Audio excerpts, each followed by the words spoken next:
Okay, my dear students of class 10th, political science chapter 1, इसमें हम लोगों ने अभी तक कई सारे टॉपिक्स पढ़े। हमने बेल्जियम और श्रीलंका का केस पढ़ा। हमने देखा कि किस तरह से बेल्जियम में एथनिक कंपोजिशन था, तो उन्होंने वहां पे अपने आप को अकोमोडेट किया। श्रीलंका में वैसे अकोमोडेशन नहीं हो पाए, तो वहां पे सिविल वॉर की सिचुएशन हो गई। पावर शेयरिंग क्यों जरूरी है, ये क्वेश्चन भी हमने क्लियर किया। मैंने आपको ये बताया कि पावर शेयरिंग इसलिए जरूरी है बच्चों, क्योंकि पावर शेयरिंग के मैंने दो रीजन बताया कि व्हाई पावर शेयरिंग डिजायरेबल। एक जो रीजन था वो मॉरल था, और दूसरा जो था वो प्रूडेंशियल था। इसके बाद अब हम आगे बढ़ते हैं आज की टॉपिक में। आज का हमारा टॉपिक है forms of power sharing. Forms of power sharing मतलब पावर शेयरिंग के अलग अलग रूप। In modern democracies, power sharing arrangements can take many forms. Modern democracy में, आधुनिक लोकतंत्र में, आज के लोकतंत्र में पावर शेयरिंग के कई सारे फॉर्म्स हैं। Different organs of government, different levels of government, among different social groups and among political parties, pressure groups and movements. Different organs of government, सरकार के अलग अलग रूप। डिफरेंट लेवल्स ऑफ गवर्नमेंट यानी कि सरकार के अलग अलग levels, among different social groups and among political parties, pressure groups and movements. तो बच्चों आज मैं इन्हीं टॉपिक्स पे डिस्कशन करूंगा और विस्तार से मैं इन चीजों को बताऊंगा। मैं आगे बढ़ू इन टॉपिक्स पे, आप इनको कॉपी में उतार लो ताकि मैं आगे की चीजों को और डेप्थ में आपको समझा सकूं। चलिए इसको पहले उतार लिए।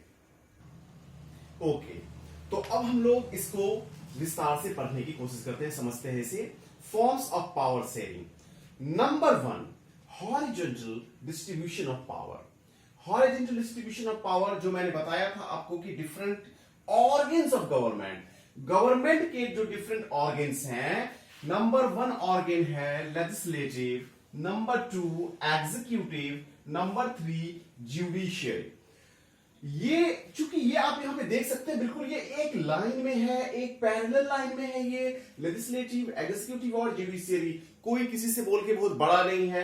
हर कोई एक दूसरे के पावर को चेक करता है, इसलिए इसे horizontal distribution of power sharing कहते हैं। लेजिस्लेटिव की अगर हम बात करें तो लेजिस्लेटिव में आपका सेंटर में पार्लियामेंट आ गया, स्टेट असेंबलीज आ गई। एग्जीक्यूटिव की बात करें, there are two executive, there are two types of executive, permanent executive and political executive. Permanent executive that means government officials जो आईएएस रैंक के होते हैं, and political executive means ministers जो कि चुन के जाते हैं। एंड जुडिशियल की बात करें, जुडिशियरी की बात करें तो उसमें Supreme Court, high court, civil court या सबऑर्डिनेट कोर्ट, ये सभी चीजें आ जाती है। हॉरिजॉन्टल डिस्ट्रीब्यूशन ऑफ पावर्स को इसलिए कहा गया, हॉरिजॉन्टल फॉर्म में है, एक सीध में है। आप यहां पे देख सकते हैं, कोई किसी से बड़ा या कोई किसी से छोटा नहीं, हर कोई एक दूसरे को चेक करता है, रोकता है, ताकि कोई भी आउट ऑफ कंट्रोल अपने पावर से ना जा पाए। तो बच्चों इसलिए इसे check and mate power sharing भी कहा जाता है। And this different organs of government placed at the same level of exercise different power. Same level है, सेम लेवल है बिल्कुल, इसलिए इसकी हॉरिजॉन्टल पावर डिस्ट्रीब्यूशन कहते हैं। Ministers and government officials exercise power. They are responsible to the parliament or state assemblies. Ministers, government officials, that means executive. Executive जो है वो किसके प्रति रिस्पॉन्सिबल है? लेजिस्लेचर के प्रति रिस्पॉन्सिबल है, असेंबली के प्रति रिस्पॉन्सिबल है, पार्लियामेंट के प्रति रिस्पॉन्सिबल है। Judges are appointed by the executive. They can check the functions of the executive. अब देखो कि जज को अपॉइंट कौन करता है? जैसे चीफ जस्टिस ऑफ इंडिया, उसे अपॉइंट करते हैं प्रेसिडेंट ऑफ इंडिया। और जज जो है वो ये देखता है कि एग्जीक्यूटिव हो या लेजिस्लेटिव है, कोई अपने पावर का मिसयूज तो नहीं कर रहा है, तो वो उसको फिर कंट्रोल करता है। And this arrangement is called system of check and balance, क्योंकि हर कोई एक दूसरे के सिस्टम को चेक करता है और ये बैलेंस बना रहता है, इसलिए हम इसे चेक एंड बैलेंस सिस्टम भी कहते हैं। The Chief Justice of India and the judges of the Supreme Court are appointed by the President. Bharat में जो चीफ जस्टिस हैं, अब जैसे देखिए कि जुडिशरी का हेड जो सुप्रीम कोर्ट है, तो इसके जो चीफ जस्टिस होते हैं, तो इसको कौन इनको अपॉइंटमेंट कौन करता है? तो इनको अपॉइंटमेंट करता है हेड ऑफ द स्टेट यानी कि प्रेसिडेंट ऑफ इंडिया। उसी तरह से जो प्रेसिडेंट को शपथ कौन दिलाते हैं? तो chief justice of India. That means कि हर एक किसी का ना एक लिमिटेशन, हर एक किसी का ना एक दायरा बंधा हुआ है। अब बात करते हैं पार्लियामेंट्री सिस्टम की, जो मैंने यहां पे बात की ना कि पार्लियामेंट और उसी तरह से स्टेट में असेंबलीज होती है। In India parliament consist 3 parts. Number 1 the president of India, number 2 Rajya Sabha या council of states, number 3 Lok Sabha, that means house of the people. उसी तरह स्टेट लेजिस्लेचर की अगर हम बात करें, स्टेट लेजिस्लेचर जो है 2 टाइप्स के होते हैं, यूनिकैमरल असेंबली और बाइकैमरल असेंबली। यूनिकैमरल असेंबली ऐसे स्टेट्स जहां पे सिर्फ ओनली 1 हाउस है, and bicameral states, bicameral assembly that means कि 2 हाउसेस हैं। ठीक है, बाइकैमरल असेंबली जहां होती है वहां पर एमएलए भी आपको मिलेंगे और एमएलसी भी मिलेंगे, that means member of legislative assembly और लेजिस्लेटिव काउंसिल। जहां पे यूनिकैमरल होती है वहां पे सिर्फ लेजिस्लेटिव असेंबली होती है, जहां पे बाइकैमरल होते हैं वहां पे लेजिस्लेटिव असेंबली और लेजिस्लेटिव काउंसिल दोनों होते हैं। आज की डेट में in India this are the trick of the states: A Andhra Pradesh, T Telangana, M Maharashtra, U Uttar Pradesh, B Bihar and K Karnataka. These states have bicameral assembly. These states have bicameral assembly. And एक बार फिर से समझ लीजिए, ये बहुत ही इंपॉर्टेंट टॉपिक है। Indian parliament consist 3 parts: president of India, Rajya Sabha and Lok Sabha. State legislature की बात किया मैंने, यूनिकैमरल, बाइकैमरल। इसमें आपके स्टेट्स का मैंने ट्रिक बताया ना, आंध्र प्रदेश, तेलंगाना, महाराष्ट्र, उत्तर प्रदेश, बिहार और Karnataka.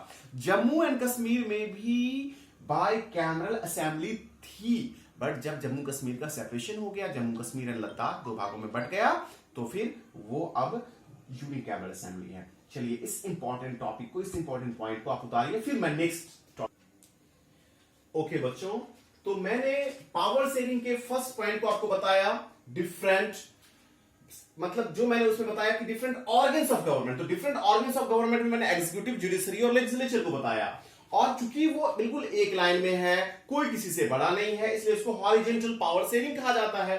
Point number 2 vertical distribution of governments या vertical distribution of powers. Governments at different levels, governments at different levels, governments at different levels, that means कि सबसे ऊपर आपका सेंट्रल गवर्नमेंट हो गया।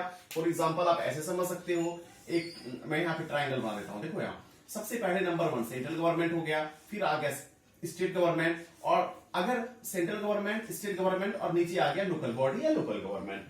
तो सेंट्रल एंड यूनियन गवर्नमेंट की अगर हम बात करें, केंद्र सरकार, head of the central government is the prime minister of India. Mister Narendra Modi is the head of the central और union government of India now. State government की बात करें तो स्टेट गवर्नमेंट में भी वही है, chief minister is the real executive of the state government. हालांकि प्रेसिडेंट जो होता है वो सेंट्रल गवर्नमेंट का तो हेड नहीं कहोगे, president is known as the head of the state. उसी तरह से गवर्नर की अगर हम बात करें तो governor actually governor is the nominal executive, governor is the nominal executive and chief minister is the real executive. तीसरे लेवल की बात मैं करूं तो तीसरे में आपके आ जाते हैं लोकल गवर्नमेंट में म्यूनिसिपैलिटीज और पंचायत। म्यूनिसिपैलिटीज और पंचायत की अगर हम बात करें तो इंडिया में बलवंत राय मेहता कमिटी के रिकमेंडेशन के बाद पंचायत को 3 भागों में डिस्ट्रीब्यूट किया गया है, विलेज लेवल, ब्लॉक लेवल और डिस्ट्रिक्ट लेवल। विलेज लेवल में जो मुखिया होते हैं, सरपंच होते हैं, ब्लॉक लेवल के जो हेड होते हैं वो प्रमुख कहलाते हैं, डिस्ट्रिक्ट लेवल हो गया आपका जिला परिषद।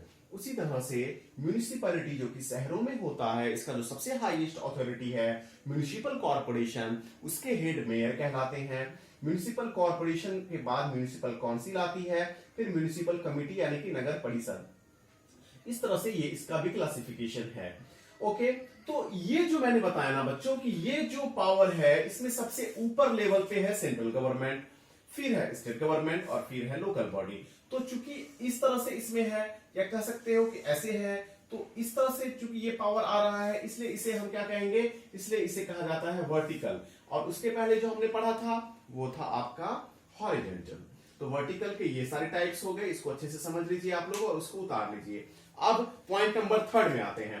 पावर में also be shared among different social groups such as religious and linguistic. Power को कभी कभी कुछ रिलीजियस ग्रुप्स को भी कोई हिस्सेदारी दी जाती है, जैसे कोई एक कमिटी बन गई, कोई एक चीजें बन गई जो उनके राइट्स को लेकर काम करेगी। जैसे कि कम्युनिटी गवर्नमेंट बेल्जियम में एक बना था, जो खास करके जैसे कि जर्मन बोलने वाले लोग थे या फ्रेंच बोलने वाले लोग थे या डच बोलने वाले लोग थे, वो अलग सेपरेट कम्युनिटी को रिप्रेजेंट कर रही थी। This type of arrangement, that means कि ये जो अरेंजमेंट है, थर्ड नंबर जो मैंने पावर शेयरिंग का बताया, this type of arrangement is means to give space in the government and administration to diverse social groups, marginalized communities and minorities also. इन सबको, ये डिफरेंट और डाइवर्स सोशल ग्रुप्स के लिए ये जो हिस्सेदारी मिलती है, इनको उनके अधिकारों के लिए जो इनको सुविधाएं मिलती है, वो इस तरह की चीजें आ गई इसमें।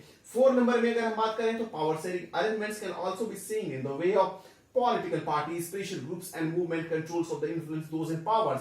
That means कि कभी-कभी पावर की शेयरिंग पॉलिटिकल पार्टीज जो कि अपने हक के लिए लड़ रहा है, जो अपने की अधिकारों के लिए लड़ रहा है, प्रेशर ग्रुप्स है, प्रेशर ग्रुप्स ऐसे ग्रुप्स को बोलते हैं जो किसी अलग अलग मूवमेंट के थ्रू या अलग अलग चीजों के थ्रू सरकार के ऊपर प्रेशर बनाती है। इसके अलावा अलग अलग मूवमेंट्स जो भी होते हैं। तो इस तरह से हमने पावर शेयरिंग के 4 अलग अलग फॉर्म्स को समझा। सबसे पहले मैंने अरेंजमेंट में आपको बताया horizontal power sharing, horizontal executive, judiciary, legislature. उसके बाद मैंने बताया vertical, central government, state government and local government. फिर मैंने बताया कि पावर में also be shared among different social groups, different social groups के बीच में पावर का बंटना। और number 4, power sharing arrangements can also be seen in the way to the political parties, pressure groups and movement control और influence. ये बहुत ही important topic है, इसको आप लोग उतार लीजिए। ये इस टॉपिक को बिल्कुल क्लियर कर दिया, पावर शेयरिंग के अलग अलग फॉर्म्स और अलग अलग अरेंजमेंट्स। ये बहुत ही इंपॉर्टेंट नोट्स हैं, चलिए उतारिए इसको।